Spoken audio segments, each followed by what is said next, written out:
शांति है ऐसे इतना बड़ा कोरोना आया ननम रामम। कोरोना से एक चिड़िया नहीं मरी, लेकिन लाखों प्रिय दर्शनम, जिनका दर्शन पशु पक्षी के ऊपर कुछ नहीं हुआ, मनुष्य मरे। ये क्या कारण था राम जी के लिए? मनुष्य ने अपनी ही बुद्धि से उचित नहीं दुख को उत्पन्न किया है, लेकिन वाल्मीकि महर्षि की अहंकार में है, प्रतिस्पर्धा में कहां से लाऊं? मनुष्य ने स्वयं सारे दुखों को पैदा किया। आज सारी दुनिया विनाश के कगार पर खड़ी है, किसके कारण? बोले मनुष्य के ही। हम जिन मनुष्य ही मनुष्यता को नष्ट करने के लिए बड़े बड़े बम बनाकर बम बना करके बैठा है कि हम इसके ऊपर दाग दें, हम इसके ऊपर दाग दें। ऐसी स्थिति कहते हैं भगवान का मुख कैसा है? भगवान का मुख सुरक्षित रहे। और क्या वस्तुतः हम मनुष्य जीवन में इस जीवन को सानंद जी कर, कमल तो तुच्छ है, निर्लोभ होकर कमल जड़ है, इस दुनिया से विदा हो जाए, यही पृथ्वी का विकार है। बाकी पृथ्वी के जल तेज वायु आकाश, पांच तत्वों का विकार कमल है, के सहायक हो सकते हैं। साथ भगवान का मुखमंडल, धन संपत्ति, कोई पद प्रतिष्ठा, ये जीवन यात्रा में सहयोगी है, न कि ये साध्य है, ये जीवन का लक्ष्य है। लेकिन अज्ञान के कारण मनुष्य जब इसे अपना लक्ष्य बना लेता है, इसी को साध्य समझ लेता है, तो फिर वहीं से उसका पतन प्रारंभ हो जाता है। उसकी मानवता नष्ट होने लगती है, उसके अंदर सारे दुर्गुण व्याप्त हो जाते हैं। इन बातों को हम समझकर अपने मानव जीवन को सफल बनावें। इसीलिए शास्त्र पुराण को श्रवण करना, धर्म के विषय को श्रवण करना और धर्म के पथ पर चलना अनिवार्य है। भगवान श्री राम ने अपने चरित्र के द्वारा इसी धर्म का उपदेश दिया। ये संसार में जो मिलन है एक दूसरे का, यह भी अस्थाई नहीं है। ये मिलन कैसा है? श्रीमद् वाल्मीकि रामायण में महर्षि वाल्मीकि कहते हैं, ये संसार का मिलन उसी प्रकार है जैसे समुद्र में किसी नदी से बह करके एक लकड़ी आई और दूसरी नदी से बह करके एक लकड़ी आई। समुद्र की लहरों ने उन दोनों को मिला दिया। समुद्र में जब वो सब पहुंची तो समुद्र की एक लहर आई, वो लकड़ी दोनों आपस में सन्निकट पहुंच गईं। फिर दोनों लकड़ियां एक दूसरे से सट करके बहती रहीं, थोड़ी देर तक बहती रहीं, और फिर समुद्र का एक झोंका, एक लहर आया, वो लकड़ी उधर चली गई, वो उधर चली। यथा काष्ठंच काष्ठंच समेयाताम महोदधौ। जिस प्रकार समुद्र में दो लकड़ियां आपस में मिलती हैं, उनका पता ही नहीं है कौन से जंगल कौन पेड़ से वो पैदा हुई, कौन पेड़ से कौन जंगल से वो पैदा हुई, लेकिन कुछ क्षण के लिए संजोग बना मिलने का, और अगले क्षण एक लहर आई, वो उधर, कोई लेना देना नहीं। यही संसार का जीवन है। इस संसार में माता पिता पुत्र बंधु भाई, ये जो मिलन है, यह मिलन भी उसी प्रकार का है। भगवान कहते हैं यथा काष्ठंच काष्ठंच समेयाताम महोदधौ। जिस तरह उस लकड़ी का मिलन समुद्र में है, उसी तरह इस संसार समुद्र में हम सबका एक दूसरे का मिलन है। कब कौन सी लहर आ जाए, कौन किधर चला जाएगा, इसका कोई ठिकाना नहीं। ये जगत का सत्य है, और इस सत्य को हमेशा हम आंख बंद करके झुठलाने का प्रयत्न करते हैं, प्रेम का नाटक अभिनय करते रहते हैं। ये तो हमारे हैं, हम इनके बिना रह ही नहीं पाएंगे। आज तक दुनिया में कोई किसी से कितना भी प्रेम करता हो, लेकिन मर जाने के बाद कोई कहे कि अब वो मर गया, तुम भी इसके साथ मर जाओ, प्रेम कर रहे हो, तो कोई मरने को तैयार हो या नहीं। रो लेगा, 8 दिन 10 दिन बीतेंगे, उसके बाद फिर सामान्य संसार की दुनिया में वही खाना पीना सोना मौज मस्ती। ये संसार, ये संसार का मिलन अस्थाई नहीं है। यहां सब मिलते हैं, मतलब से मिलते। तुमको जो मेरा मेरा कहेंगे, तुमको जो मेरा मेरा कहेंगे, जरूरी नहीं वो तुम्हारे रहेंगे, जरूरी नहीं वो तुम्हारे रहेंगे। मतलब से मिलते हैं, मतलब से मिलते ओ हैं, मतलब से मिलते हैं, मतलब से मिलते हैं। दुनिया के साथी सदा इस मिलन के भरोसे न रहना, सदा इस मिलन के भरोसे न रहना।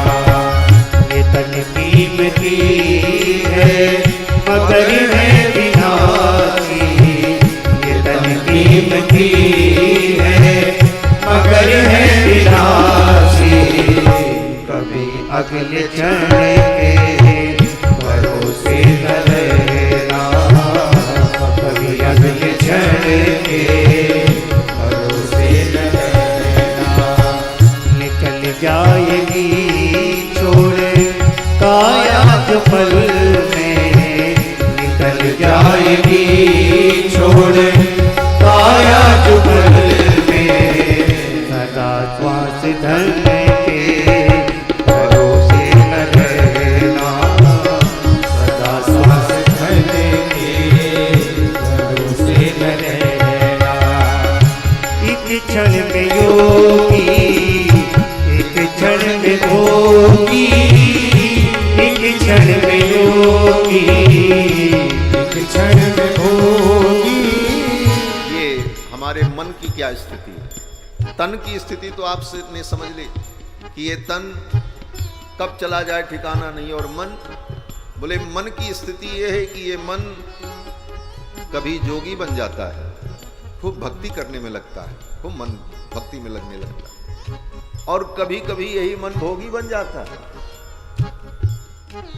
और कभी कभी यही मन इतना ज्ञानी बन जाता, अरे संसार में क्या है, कुछ नहीं, ज्ञान भी हो जाता है। अगले क्षण में यही मन वियोगी बनकर के संसार के लिए रोता है। क्या भरोसा है ऐसे मन का, इसलिए ऐसे मन का भी भरोसा नहीं करना। एक क्षण में योगी, एक क्षण में भोगी, एक क्षण में योगी, एक क्षण में भोगी। पल भर में ज्ञानी, पल में वियोगी, पल भर में ज्ञानी, पल में वियोगी। बदलता जो क्षण क्षण में, बदलता जो क्षण क्षण ओ में, बदलता जो क्षण क्षण में, बदलता जो क्षण क्षण में। रहती ये अपनी, कभी अपने मन के भरोसे न रहना, कभी अपने मन के भरोसे न रहना। ये तन कीमती है मगर है विनाशी, ये तन कीमती है मगर है विनाशी। कभी अगले क्षण के भरोसे न रहना, कभी अगले क्षण के भरोसे न रहना। हम सोचते काम दुनिया के कर ले, हम सोचते काम दुनिया के कर ले, धन धाम अर्जित कर काम कर ले, धन धाम अर्जित कर काम कर ले। फिर एक दिन मन करे, फिर एक दिन बन कर, फिर एक दिन बन के, फिर एक दिन बन के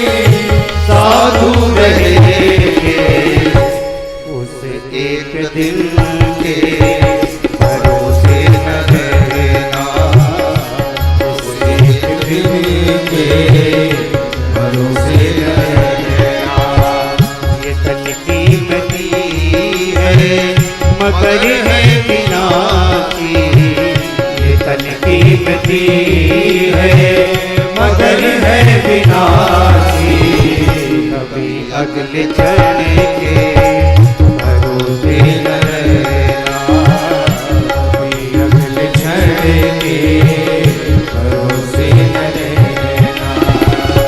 राजेश अरिजित गुरु ज्ञान कर लो, राजेश अरिजित गुरु ज्ञान कर लो, या प्रेम से कृष्ण गुणगान कर लो, या प्रेम से कृष्ण गुणगान कर लो, अथवा श्री राम नाम, अथवा श्री राम नाम, अथवा श्री राम नाम, अथवा श्री राम नाम, रटो निज नियम से, किसी अन्य गुण के भरोसे न रहना, किसी अन्य गुण के भरोसे न रहना।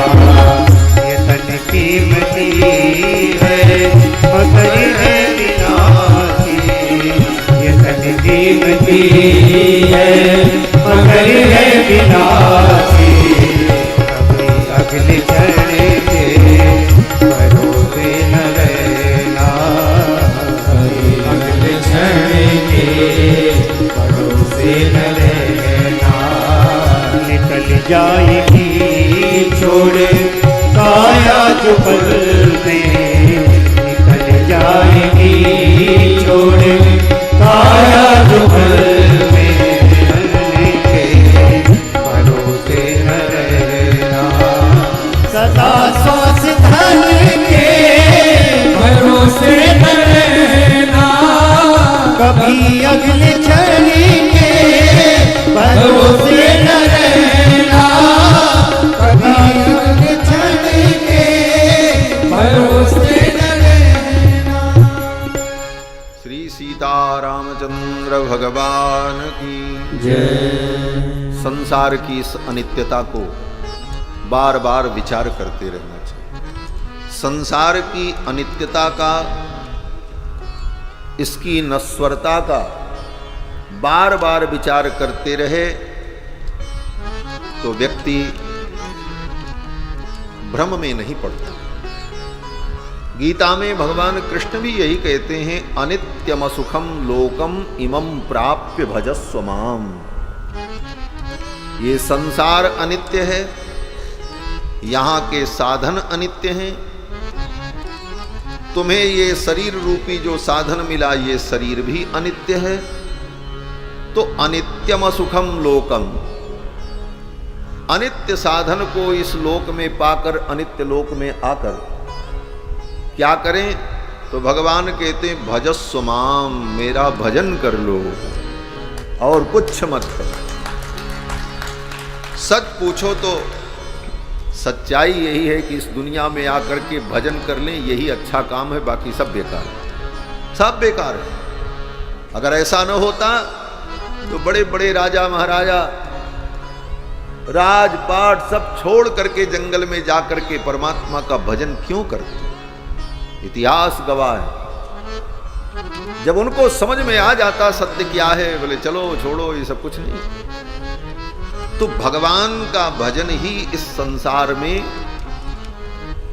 सार्थक कार्य है, बाकी तो सब निरर्थक ही, प्रयोजन रहित है।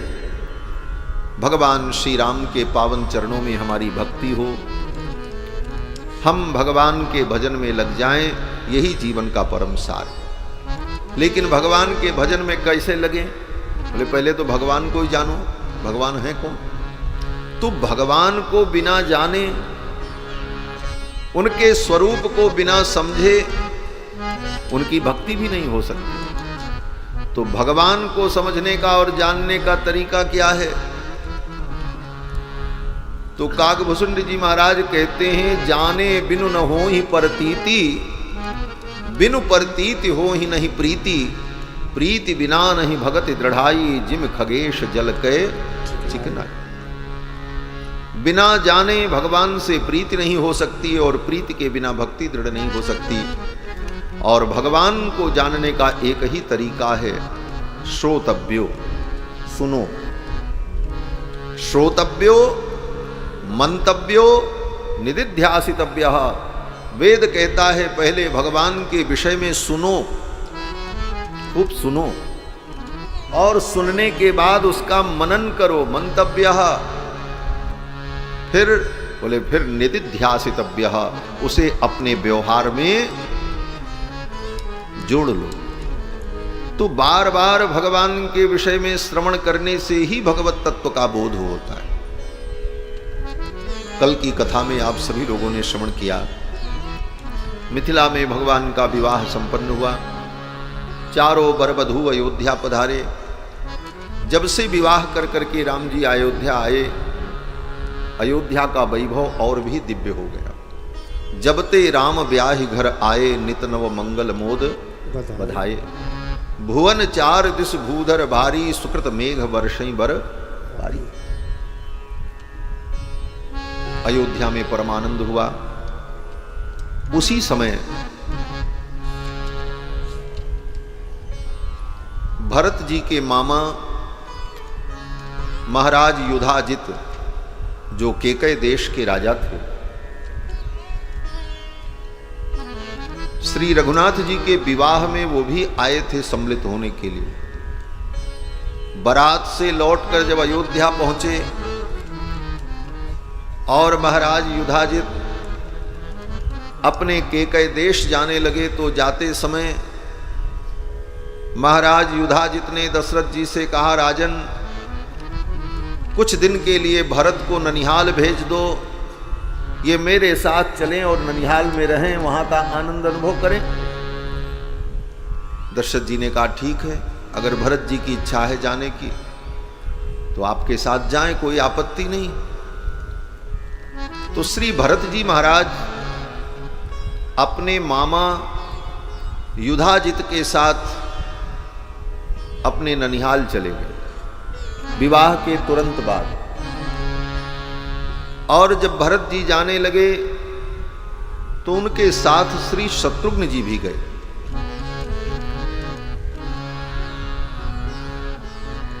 गच्छता मातुल कुलम भरतेन तदा नघः, शत्रुघ्नो नित्य शत्रुघ्नः नीतः प्रीति पुरस्कृतः।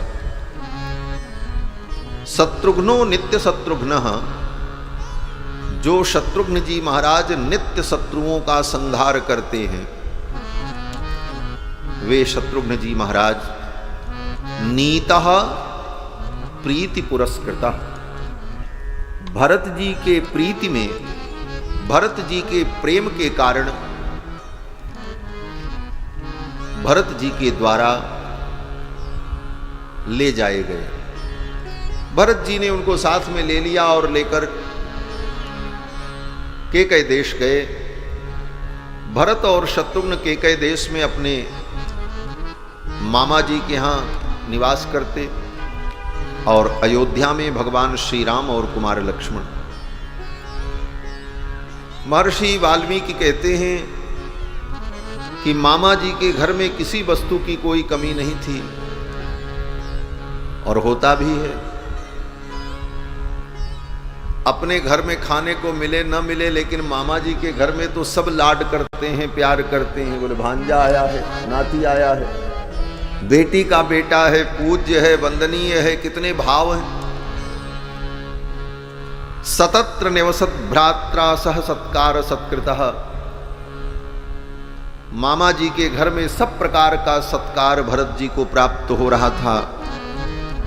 मातुले नास्वपतिना पुत्र स्नेहेन लालितः, जैसे बेटे का लाड दुलार होता है, उसी प्रकार भरत और शत्रुघ्न का दुलार ननिहाल में होता रहा। तत्रापि निवसन्तौ तौ,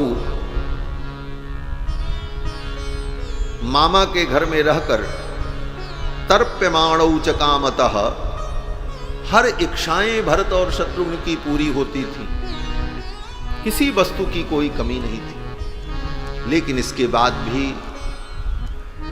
भैया भरत और शत्रुघ्न अयोध्या का ही स्मरण करते थे।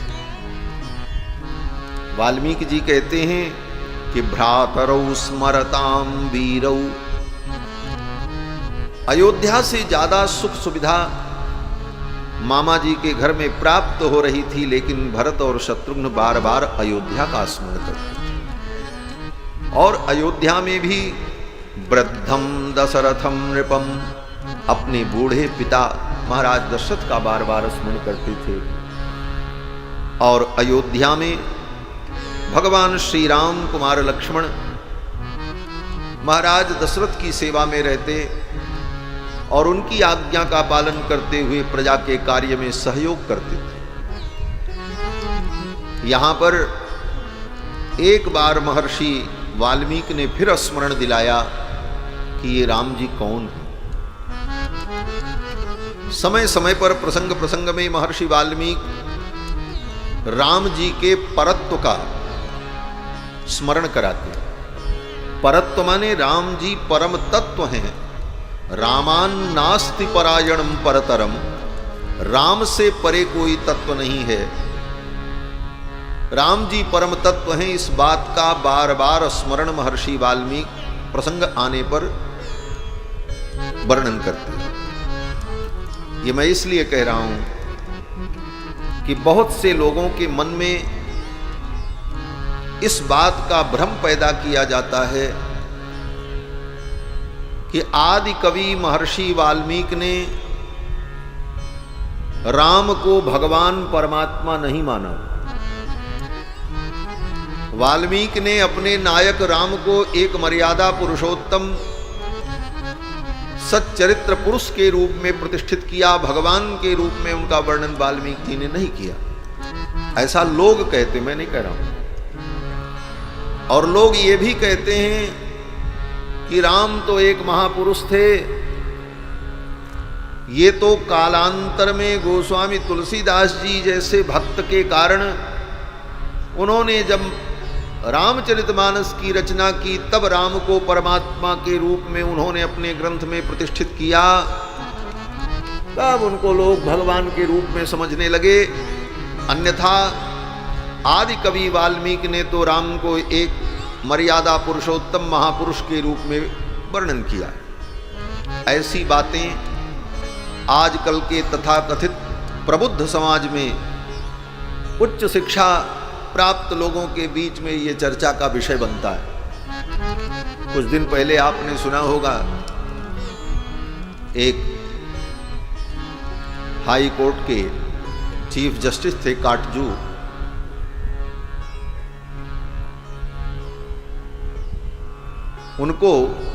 उन्होंने अपने वक्तव्य में बहुत सारी ऐसी बातें कही और बड़ा दावा करते थे कि मैं वाल्मीकि रामायण को कई बार पढ़ा हूं, कहीं वाल्मीकि जी ने राम जी को भगवान नहीं कहा। और बहुत सारी उटपटांग बातें उनके द्वारा की गई, लेकिन उनको वाल्मीकि रामायण का सामान्य ज्ञान भी नहीं था। वाल्मीकि रामायण में महर्षि वाल्मीकि ने पग पग पर भगवान के परत्व का, भगवान के ईश्वरत्व का वर्णन किया। जब रामायण प्रारंभ हुई तो वहीं से वर्णन प्रारंभ किया। दशरथ जी के यज्ञ में सारे देवता आए और देवता दुखी थे कि रावण के आतंक से हमें कौन मुक्त कराएगा। उसी समय गरुड़ पर बैठकर भगवान विष्णु पधारे और भगवान विष्णु ने कहा, चिंता मत करो, मैं राम के रूप में दशरथ नंदन बनने जा रहा हूं, अवतार लेने जा रहा हूं। वैनतेयम समारुह्य पीतवासा जगतपति ही, अपने गरुड़ पर बैठकर, वैनतेय पर बैठकर भगवान पीतांबरधारी नारायण आए और उन्होंने अवतार लेने की बात देवताओं से कही और अंतर्धान हो गए। उसके बाद परब्रह्म परमात्मा भगवान नारायण विष्णु ही 4 रूपों में अयोध्या में प्रकट हुए, कृत्वात्मानम चतुर्विधम। फिर जब वाल्मीकि रामायण में कथा आगे चली तो मिथिला का जब प्रसंग आया तो मिथिला के प्रसंग में आपने सुना महर्षि वाल्मीकि ने जनक जी के द्वारा कहलवाया। क्या कहलवाया? धनुष तोड़ने का प्रसंग आया तो जनक जी ने कहा, देवता यक्ष किन्नर गंधर्व इस धनुष को तोड़ नहीं सकते, और मनुष्य की तो कोई गति ही नहीं है। क्व गतिर्मानुषाणाम च तोलने वा प्रपूरणे, इस धनुष को कोई मनुष्य उठा ले और इसे तोड़ दे, इस पर प्रत्यंचा चढ़ा दे, ये तो असंभव है। देवता गंधर्व यक्ष किन्नर नागादि भी नहीं कर सकते, मनुष्य की तो कोई गति ही नहीं। ये मानक जनक जी ने बताया। और ये मानक तोड़ा किसने? बोले राम जी ने। राम जी ने उस धनुष को उठाया, प्रत्यंचा चढ़ाई और इतना खींच दिया कि धनुष टूट गया। लेत चढ़ावत खींचत गाड़े, काऊ न लखा रहे सब ठाड़े। धनुष टूट गया। तो क्या निर्णय हुआ? बोले यही निर्णय हुआ कि धनुष को कोई गंधर्व नहीं तोड़ सकता था, देवता नहीं तोड़ सकता था, यक्ष किन्नर नाग नहीं तोड़ सकते थे, मनुष्य तो तोड़ ही नहीं सकता था, और राम जी ने तोड़ा। इसका मतलब? बोले इसका मतलब राम जी न मनुष्य हैं, न देवता हैं, न गंधर्व हैं, न यक्ष हैं, न किन्नर हैं, अपितु सबके नियामक परम तत्व परमात्मा पर ब्रह्म हैं राम जी, और राम जी ने धनुष तोड़ दिया। तो ये धनुष का तोड़ना ये राम के परत्व का निर्णय कर। और जब विवाह का प्रसंग पूरा हो गया तो फिर महर्षि वाल्मीकि ने एक बार स्मरण दिलाया, राम जी परम तत्व। किसके माध्यम से? बोले परशुराम जी आए। कल परशुराम जी आए। परशुराम जी आए तो परशुराम जी ने यही कहा, आपने उस धनुष को तोड़ा है, अब इस धनुष पर प्रत्यंचा चढ़ा करके दिखा दो तो मेरा संदेह दूर हो जाए। खैचौ चाप मिटे संदेहु। और भगवान श्री राम ने परशुराम जी के द्वारा लाए गए धनुष पर प्रत्यंचा चढ़ा दी। परशुराम जी का संदेह दूर हो गया और परशुराम जी ने स्पष्ट रूप से सभी के मध्य में कहा, राम मैं जान गया तुम कौन हो। कौन हो? तो परशुराम जी ने कहा कि जानामि त्वाम मधुहंतारम। हे राम, आप मधु और कैटब का वध करने वाले नारायण हो, मधुहंता हो, आप मध्वरी हो। ये कहकर परशुराम जी ने भगवान का स्तवन किया। तो इस प्रकार से समय समय पर महर्षि वाल्मीकि भगवान राम के परत्व का वर्णन रामायण में करते हैं। अब इतने के बाद भी अगर किसी को लगे कि रामायण में राम जी को भगवान नहीं कहा गया तो उससे बड़ा मूर्ख कौन होगा? वो तो घोर मूर्ख होगा। वो काटजू भी साधारण मूर्ख थोड़ी था। जज बन जाना अलग बात है, पद पा लेना अलग बात है, लेकिन शास्त्र की बात, धर्म की बात, वो तो परंपरा से जब आप कुछ पढ़ेंगे, जानेंगे, समझेंगे तब सीखेंगे।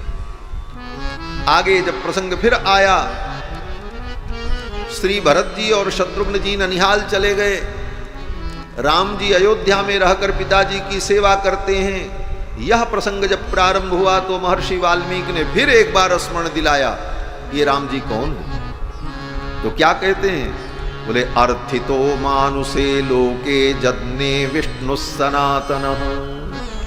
अर्थितो मानुषे लोके, देवताओं की प्रार्थना पर मनुष्य के रूप में इस लोक में भगवान सनातन विष्णु ही राम के रूप में अवतरित हुए।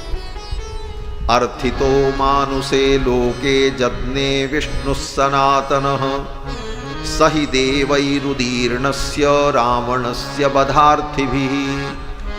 रावण के वध के लिए देवताओं ने जो प्रार्थना की, उन देवताओं की प्रार्थना पर सनातन भगवान विष्णु ही राम के रूप में अवतरित हुए। और ये कहते हुए महर्षि वाल्मीकि भगवान के गुणों का वर्णन करने लगते हैं।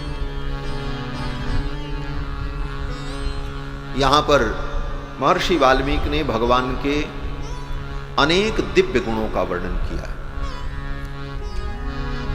भगवान के गुण कितने हैं?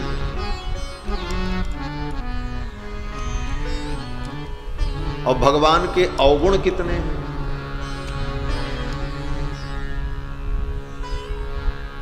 भगवान के गुण कितने हैं और अवगुण कितने हैं। पूरी बात सुनना तब बात समझ में आएगी। तो आचार्यों ने कहा कोई गिन नहीं सकता, भगवान के गुण कितने हैं कोई गिन नहीं सकता, भगवान के अवगुण कितने हैं ये कोई गिन नहीं सकता। हाँ भाई, बात तो बड़ी विचित्र लगती है। कहते हैं भगवान के गुण अनंत हैं इसलिए कोई गिन नहीं सकता, और भगवान में अवगुण है ही नहीं है तो तुम गिनोगे कहां से। ये भगवान में कोई अवगुण है नहीं इसलिए आप गिनोगे कहां से, एक की भी गिनती नहीं हो सकती। और गुण भगवान के अनंत हैं, उनकी कोई गणना नहीं कर सकता। भगवान अनंत गुण गण निलय, अखिल हे अप्रत्यनीक कल्याणैकतान स्वेतर समस्त वस्तु विलक्षण, ये भगवान की विशेषता।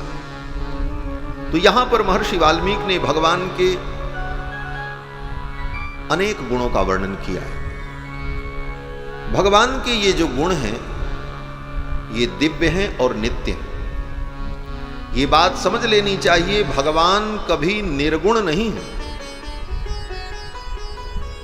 ये बात हवा उड़ती है, भगवान निर्गुण है निर्गुण है। निर्गुण का मतलब जिसके अंदर निंदित गुण नहीं है वो निर्गुण, और जिसके अंदर सद्गुण विद्यमान है वो सगुण।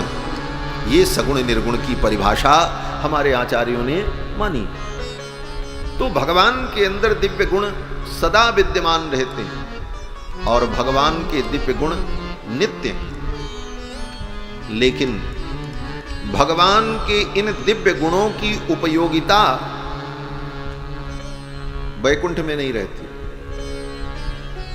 क्यों? ले वैकुंठ में भगवान विराजते हैं, भगवान में सारे गुण हैं, लेकिन वो सब गुण ठंडे बस्ते में पड़े रहते हैं, उनका कोई उपयोग नहीं होता। क्यों? बोले वैकुंठ में भगवान अपने किसी गुण का उपयोग नहीं कर पाते। भगवान का एक गुण है दया। अब वैकुंठ में भगवान किस पर दया करें? वैकुंठ में कोई दया का पात्र नहीं होता। वैकुंठ में जो जीव जाता है वो तो समस्त पाप कर्मों से मुक्त होकर, बंधन से मुक्त होकर, एष आत्मा अपहत पापमा विजरो मृत्युर्विशोकः अजिघित्सः अपिपासः सत्यकाम सत्य संकल्प आविर्भूत गुणाष्टकः, इन सारे गुणों से संपन्न जीवात्मा दिव्य रूप से वैकुंठ में जाता है तो उस पर क्या दया भगवान करे? वो दया का पात्र होता ही नहीं। तो वैकुंठ में भगवान का दया गुण भी ठंडे बस्ते में पड़ा रहता है। भगवान बड़े उदार हैं। अब वैकुंठ में भगवान किसको अपनी उदारता दिखावें? क्यों? बोले वैकुंठ में जितने भगवान के पार्षद होते हैं उनको कुछ चाहिए ही नहीं, कोई कामना ही नहीं होती। समस्त कामनाओं से उपरत होने पर ही तो वैकुंठ की प्राप्ति होती। तो वैकुंठ के जीव जो हैं वो भगवान से कोई कामना ही नहीं करते, तो भगवान क्या उदारता दिखाए? भगवान का एक गुण है क्षमा। वैकुंठ में भगवान किसको क्षमा करें? बोले वैकुंठ में कोई अपराध करता ही नहीं, वहां सब दिव्यात्मा होते हैं, कोई अपराध करेगा ही नहीं, किसको क्षमा करें? वो क्षमा गुण भगवान का ठंडे बस्ते में पड़ा। भगवान बड़े वीर हैं, पराक्रमी हैं, वैकुंठ में किससे लड़ें? किसको अपना पराक्रम दिखावें? भगवान के अंदर कितनी शक्ति है, कितना पराक्रम है, वैकुंठ में किससे पटका पटकी करें भगवान? वह भी गुण भगवान का ठंडे बस्ते में पड़ा।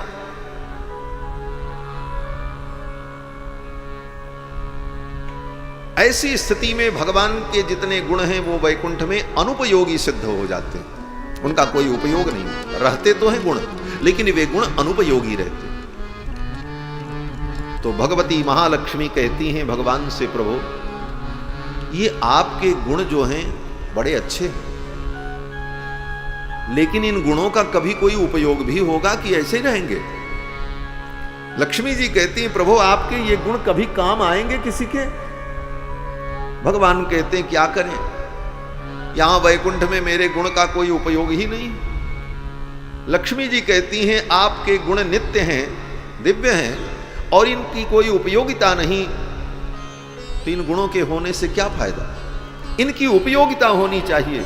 इन गुणों को आप क्या करोगे जब इनका उपयोग नहीं? तो भगवान कहते हैं वैकुंठ में तो इसका कोई उपयोग ही नहीं। तो लक्ष्मी जी कहती हैं चलो संसार में, लीला विभूति में चलो, आप भी अवतार लो, मैं भी अवतार लूं, और फिर हम आप मिलकर के लीला करेंगे।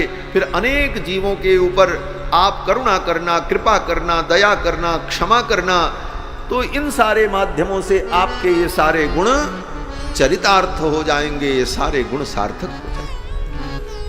तो भगवान अगर अवतार लेकर इस धरा मंडल पर ना आए तो भगवान के जो गुण हैं वे भी ठंडे बस्ते में पड़े, उनका कोई उपयोग नहीं। भगवान के गुणों का उपयोग इसी धरती पर होता है। दीनहीन मलिन भक्तों के बीच में आकर किसी पर करुणा करते हैं, किसी पर कृपा करते हैं, किसी पर अनुग्रह करते हैं, दुष्टों का संहार करते हैं, तो भगवान के सारे गुण प्रकाशित होते हैं। महर्षि वाल्मीकि ने यहां पर भगवान के कई गुणों का वर्णन किया है। 2-4 गुणों का वर्णन करके हम आगे बढ़ते हैं। महर्षि वाल्मीकि कहते हैं कि सच नित्यम प्रशांतात्मा मृदुपूर्वम च भाषते। राम जी बड़े प्रशांत आत्मा है। प्रशांत आत्मा का मतलब जिसकी आत्मा शांति का अनुभव करती है। आत्मा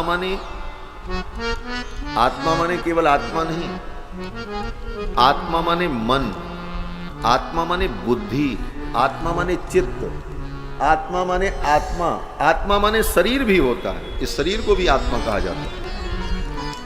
अब कहां पर कौन प्रसंग है, वहां पर आत्मा शब्द का क्या अर्थ ग्रहण करना है, ये जब परंपरा से पढ़े तब बात पता चलती। शरीर को भी आत्मा कहा जाता है।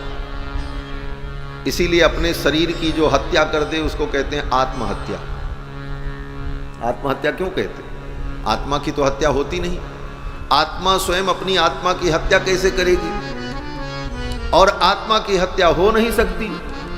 नैनम छिन्दन्ति शस्त्राणि नैनम दहति पावक न चैनम क्लेदयन्त्यापो न शोषयति मारुतः। गीता में भगवान ने कहा इस आत्मा को न हवा उड़ा सकती है, न पानी भिगो सकता है, न अग्नि जला सकती है, न तलवार इसे काट सकती है। तो ऐसी आत्मा की हत्या कैसे होगी? बोले तो ये आत्महत्या शब्द आया कहां से? कहते हैं शरीर को आत्मा कहते हैं, और अपने शरीर को स्वयं कोई विनष्ट कर ले शरीरधारी तो वह आत्महत्या करे। तो आत्मा माने शरीर भी होता है। तो भगवान प्रशांत आत्मा माने जिनकी आत्मा सदा शांति का अनुभव करती। राम जी का मन, उनकी बुद्धि, उनका चित्त सदा शांत रहता है, वो कभी अशांत नहीं होता, प्रशांत आत्मा।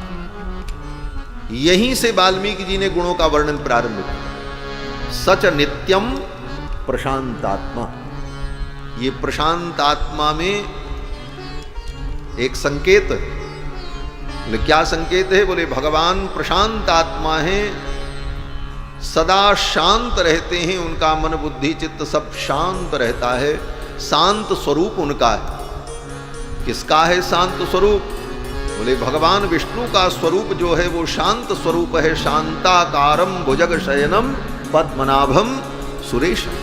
तो जो शांताकारम है भगवान विष्णु, वही राम के रूप में अवतरित हैं। इसलिए सच नित्यम प्रशांतात्मा मृदुपूर्वम च भाषते। राम जी के दूसरे गुण का वर्णन करते हुए कहते हैं राम जी मृदुपूर्वम च भाषते। राम जी बहुत मधुर बोलते हैं। राम जी की वाणी बड़ी मधुर। और पूर्वम भाषते, भगवान राम का एक नाम है पूर्व भाषिणे नमः। राम जी के 108 नामों का उच्चारण करके जब पूजा की जाती है तो वहां पर राम जी का एक नाम है पूर्वभाषी। पूर्वभाषी माने राम जी पहले बोलते हैं। ये पहले बोलना क्या है? बोले ये भी भगवान का बहुत बड़ा गुण है। कोई बहुत बड़ा पद प्रतिष्ठित व्यक्ति हो, उसके दरवाजे पर कोई दीनहीन व्यक्ति जाए तो क्या स्थिति होगी? बोले वो दीनहीन अपने दुख को सुनाना चाहता है, लेकिन सामने वाले के ऐश्वर्य वैभव और महिमा को देखकर उसे हिम्मत नहीं हो पाती, वो हिम्मत नहीं जुटा पाता कि मैं इनके पास कैसे जाऊं और कैसे कहूं। और वो पद प्रतिष्ठित व्यक्ति, सम्मान गरिमा से युक्त व्यक्ति, वो अपनी गरिमा और पद की प्रतिष्ठा में बैठा रहता है कि जब तक हमसे कोई कुछ कहे ना तब तक मैं क्या बोलूं, वो बोलता ही नहीं। परिणाम, बोले परिणाम ये होता है कि संवाद प्रारंभ ही नहीं हो पाता। राम जी इतने महान हैं कि राम जी के पास कोई दीनहीन मलिन आ जाए, संकोच के कारण, दीनता के कारण, भय के कारण राम जी से अपने मन की बात कहने की हिम्मत न जुटा सके, तो राम जी प्रतीक्षा नहीं करते, राम जी ही उससे बोल पड़ते हैं, भैया तुम किस कार्य से आए हो, मैं तुम्हारा क्या कार्य कर सकता हूं। पूर्वभाषी, ये पूर्वभाषी का पहले ही बोल देते हैं। कितना बड़ा सद्गुण, पूर्वभाषी प्रियम वदा। पहले ही बोलकर राम जी उसके संकोच को दूर कर देते।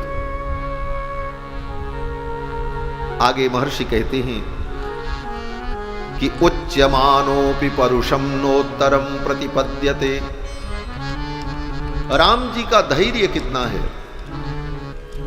उच्यमानोपि परुषम, अगर कोई व्यक्ति राम जी को कठोर वचन भी कह दे